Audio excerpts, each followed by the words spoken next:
ಸಂಜೆ ಹೊತ್ತು ಸ್ನ್ಯಾಕ್‌ಗೆ ಬಿಸಿ ಬಿಸಿ ಮೆಣಸಿನಕಾಯಿ ಬಜ್ಜಿ ಇದ್ರೆ ತುಂಬಾ ಅದ್ಭುತವಾಗಿರುತ್ತೆ ಚಾ.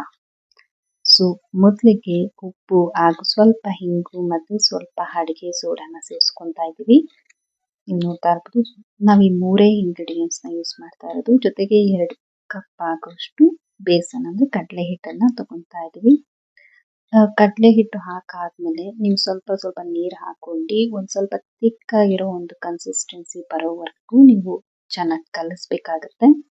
ನೀವು ನೋಡ್ತಾ ಇರ್ಬೋದು ಈ ಕನ್ಸಿಸ್ಟೆನ್ಸಿ ಇನ್ನು ಚೂರು ತೆಳುವಾಗಿ ಬರೋವರೆಗೂ ನೀವು ಮಾಡ್ಕೋಬೇಕಾಗತ್ತೆ. ನೀವು ನೋಡ್ತಾ ಇದ್ದೀರಿ ಈ ಕನ್ಸಿಸ್ಟೆನ್ಸಿ ಬರಬೇಕು.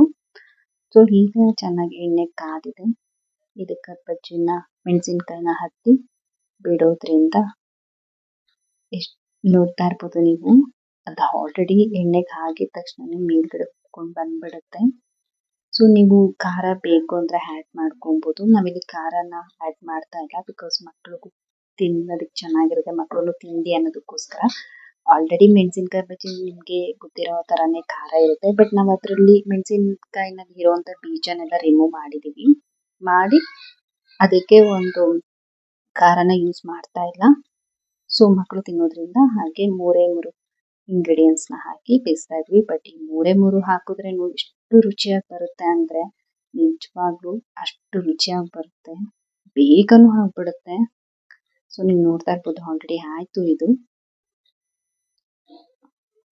ಸೊ ಈ ಗರಿ ಗರಿಯಾದ ಮೆಣಸಿನಕಾಯಿ ಬಜ್ಜಿನ ಚಳಿಗಾಲದಲ್ಲಿ ಚಾದ ಜೊತೆ ಕುಡಿ ತಿಂತಾ ಇದ್ರೆ ಎಷ್ಟು ಚಂದ ಇರುತ್ತೆ ಅಲ್ವಾ. ಸೊ ಈ ಸುಲಭವಾಗಿರೋ ಮೆಣಸಿನಕಾಯಿ ಬಜ್ಜಿ ರೆಸಿಪಿ ಬೇಕು ಅಥವಾ ಇಷ್ಟ ಆಗಿದ್ರೆ ಒಮ್ಮೆ ಟ್ರೈ ಮಾಡಿ ನೋಡಿ, ನಿಮಗೆ ತುಂಬ ಇಷ್ಟ ಆಗುತ್ತೆ. ಸೊ ಈ ದಿಢೀರ್ ರೆಸಿಪಿಗೆ ಒಂದು ಲೈಕ್, ಒಂದು ಶೇರ್ ಹಾಗೆ ಸಬ್ಸ್ಕ್ರೈಬ್ ಮಾಡೋದನ್ನ ಮಾತ್ರ ಮರಿಬೇಡಿ. Thank you.